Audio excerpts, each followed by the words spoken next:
if you look on another page, it actually says this: type of expense, overtime. Total, $32,707.23. Cost incurred between September 2nd and 14th, 2025. Back up the truck.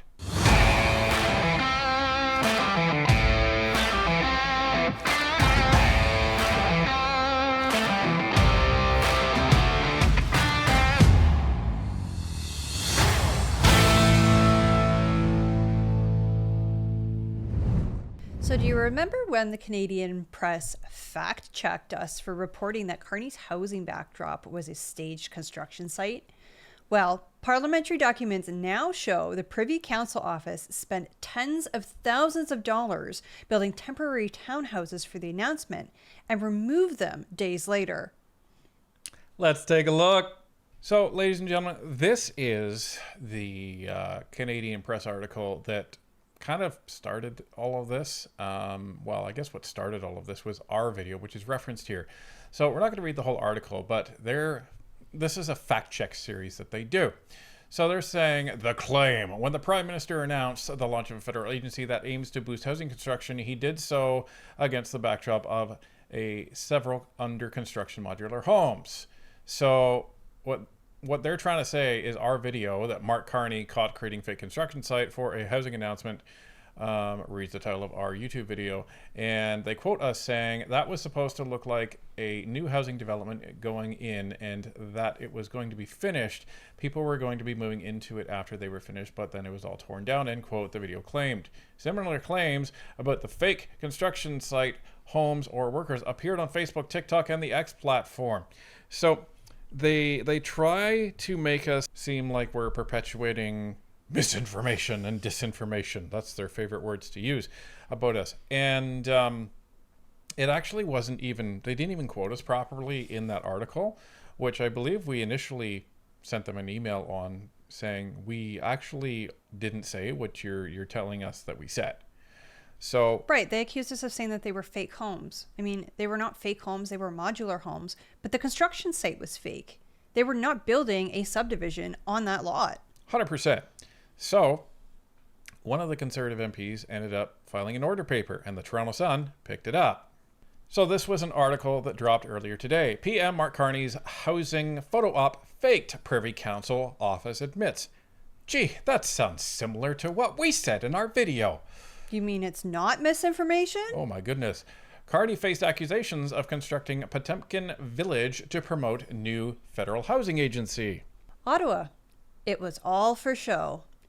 Newly released documents confirm the construction site used as a venue for Prime Minister Mark Carney's September 14th press conference announcing a new federal housing agency was nothing more than an elaborate and costly stage for the cameras. In a response to an order paper question filed by Conservative MP Arnold Viersen that asked who, quote, made the decision to temporarily erect unfinished prop houses for the announcement, end quote, the Privy Council office admitted it was all for show, describing it as a quote-unquote demonstration by Ottawa-based modular homes builder Kyvan Homes. Homes bound for the Arctic, Ottawa. Quote, the homes have since been disassembled and the Nunavut home is now on its way to Canada's Arctic for occupancy by a family in need, read the PCO's reply.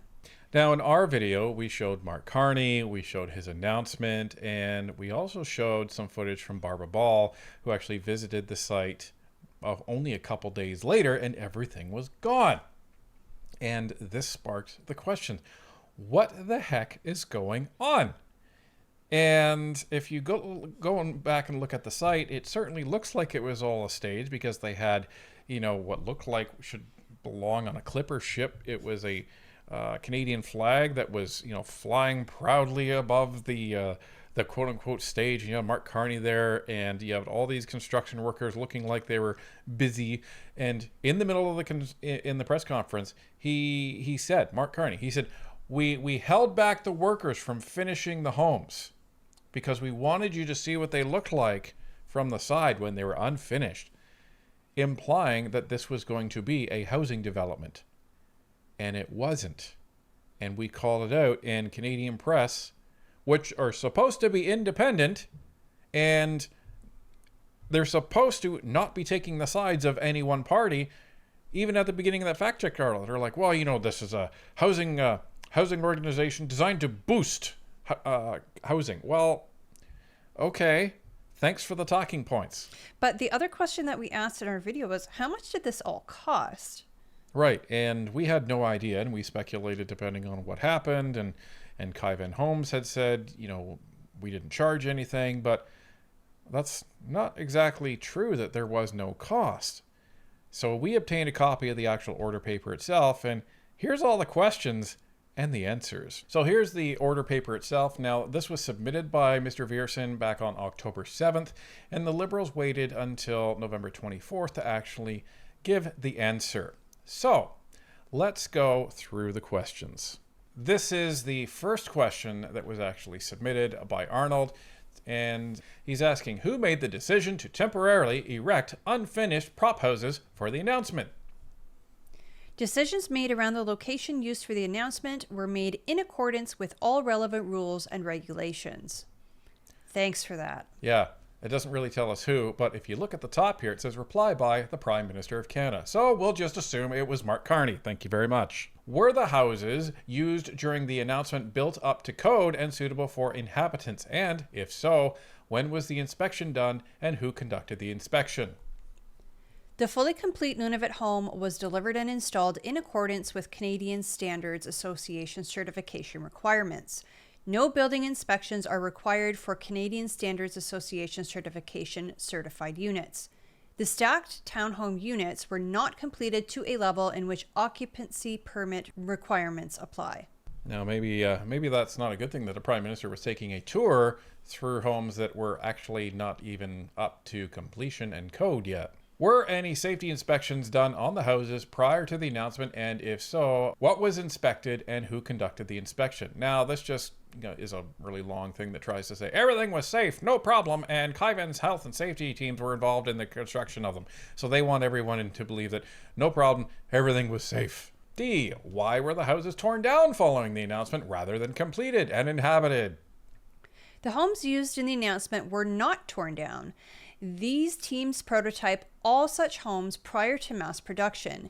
The demonstration build that occurred at 1710 Maryville Road was a key example of this. The homes have since been disassembled, and the Nunavut home is now on its way to Canada's Arctic for occupancy by family in need.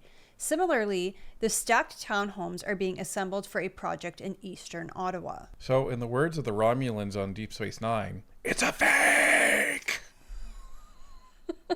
That's what that says. Demonstration, aka fake construction site, like we said in our initial video. E, was the location of the announcement properly zoned for housing, and are there any plans to build homes on that specific location in the future? As announced, this location was an example of federal land that can be utilized for a housing project. Can be utilized. Well, everything can be utilized if it's zoned correctly. The question was this zoned correctly for a housing project? My guess is it was not. That's what my guess is. F, which departments and agencies were responsible for organizing the announcement? This was a government-led announcement. Thanks. G, what were all the costs incurred by the government related to the announcement in total and broken down by type of expense?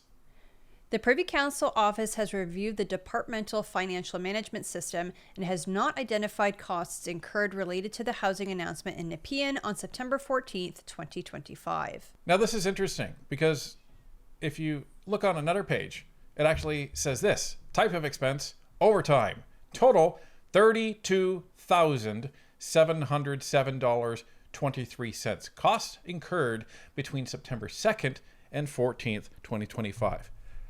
Back up the truck.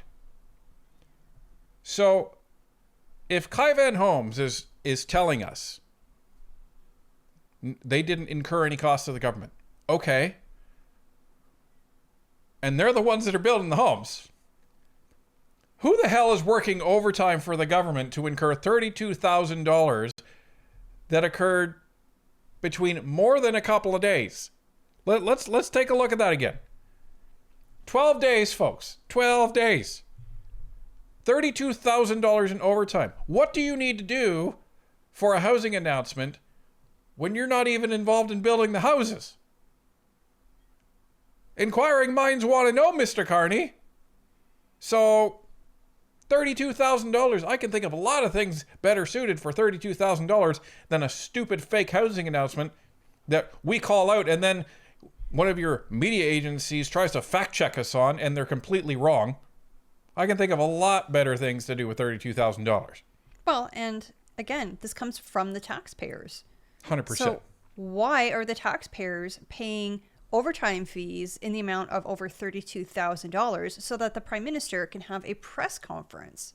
What is that? Now, you have to know that the Canadian Taxpayer Federation was going to weigh in on this. From Franco Terrazzano, the federal director of the Canadian Taxpayers Federation, on X, quote, Carney shouldn't be billing taxpayers tens of thousands of dollars so he can pretend to be Bob the Builder, end quote.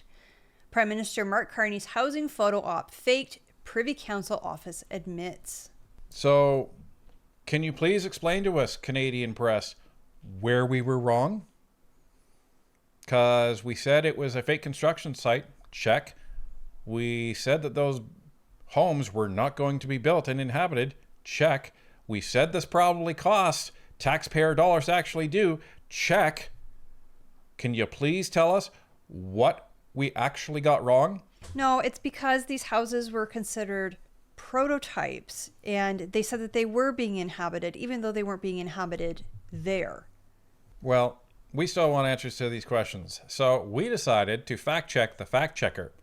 How many checks can a fact check if a fact check could check facts? Is that how it goes?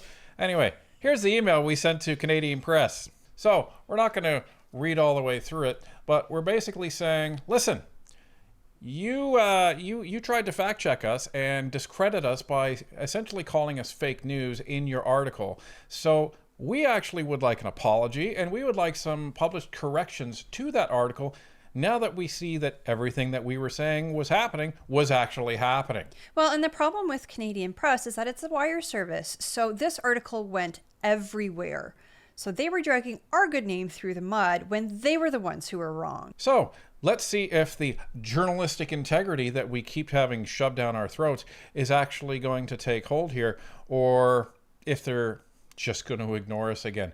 But I don't know. We'll see. We'll see. We haven't received a response yet, but it's only been a couple hours.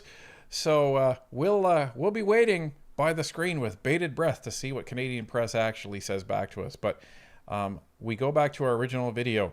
This announcement for this